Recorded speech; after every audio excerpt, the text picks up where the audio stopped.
బాండీ ఎగ్ 2 చూడంగానే వెంటనే అందరికీ కూడా అమ్మా ఈ డిషా అని అనిపిస్తుంది కదా. మరి అందరూ ట్రై చేస్తున్నారు, అందుకని నేను ట్రై చేశాను. నేను ఇది వేసేటప్పుడు మా హస్బెండ్తో చెప్పాను, మీరు ఇంటికి వచ్చేటప్పటికి మంచి డిష్ చేసి పెడతాను అని. అంటే ఇది ఆయనే నాకు చూపించి ఇది చేస్తావా అని అడిగారు. సరే చేద్దాము ఏముందిలే అనుకున్నాను.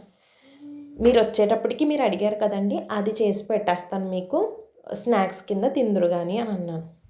ఇంతకీ వేసేటప్పుడు పొంగుతున్నప్పుడు కూడా అబ్బా వచ్చేస్తుంది ఇంకేముందిరా సూపరు, చాలా ఎంజాయ్ చేస్తూ తినచ్చు ఇద్దరం అని అనుకుంటూనే ఉన్నాను నేను.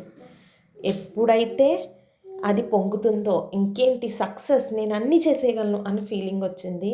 తర్వాత తెలిసింది తిప్పుతున్నప్పుడు నా పాట్లు ఎందుకు నా ఎగ్ మునగట్లేదు, అందరు ఎగ్గులు మునిగినాయి కదా అని అనుకున్నాను.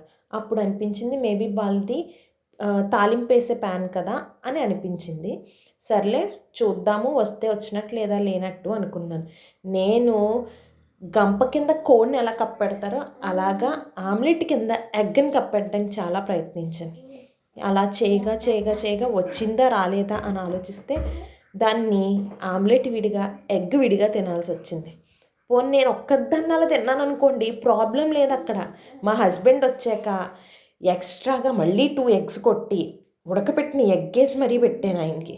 ఆయనది కూడా సేమ్ అలానే వచ్చింది. మనకి రానప్పుడు ఎందుకే ఈ డిష్ ట్రై చేసావు, అనవసరంగా ఎగ్స్ వేస్ట్ అయిపోయినాయి అని అన్నారు.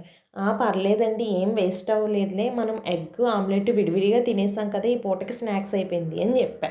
ఇంతకీ మీకు ట్రై చేశారా, ఎలా వచ్చింది కామెంట్ చేయండి.